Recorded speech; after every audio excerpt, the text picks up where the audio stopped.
যে তিন শ্রেণীর মানুষ সবার আগে জান্নাতে যাবে, আজকে আমরা এই তিন শ্রেণীর মানুষের বিষয়ে জানার চেষ্টা করব। প্রথম নম্বরে হচ্ছে শহীদ। শহীদ যাবে আগে জান্নাতে। যারা আল্লাহ রাস্তায় আল্লাহর দ্বীনের জন্য লড়াই করে সংগ্রাম করে তাদের নিজেদের জীবনকে উৎসর্গ করেছেন, শহীদ হয়েছেন, শাহাদাত বরণ করেছেন, তারা সবার আগে জান্নাতে চলে যাবে। দুই নম্বরে ওয়া আফিফুন মুতাআফফিফি,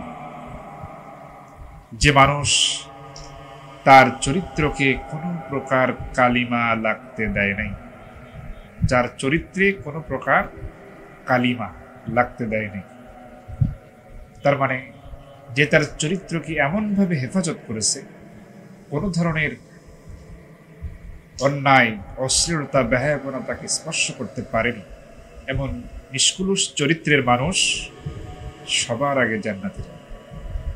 তিন নম্বরে ওয়া আবদুন আহসানা ইবাদাতাল্লাহ ওয়া নাসাহা লিমাওয়ালি, ওই কৃতদাস যে তার আল্লাহ তাআলার ইবাদত ঠিক মতো করে, ভালোভাবে করে, আবার তার মালিকের কাজও ঠিক মতো করে, মালিকেরও কল্যাণ কামনা করে, এই কৃতদাস সেও যাবে সবার আগে জান্নাতে। তাহলে আজকে আমরা জানলাম এই তিন শ্রেণীর মানুষ সবার আগে জান্নাতে যাবে। আল্লাহ পাক আমাদেরকে এই তিন শ্রেণীর মানুষের মধ্যে কাতারে কবুল করুন, আমিন।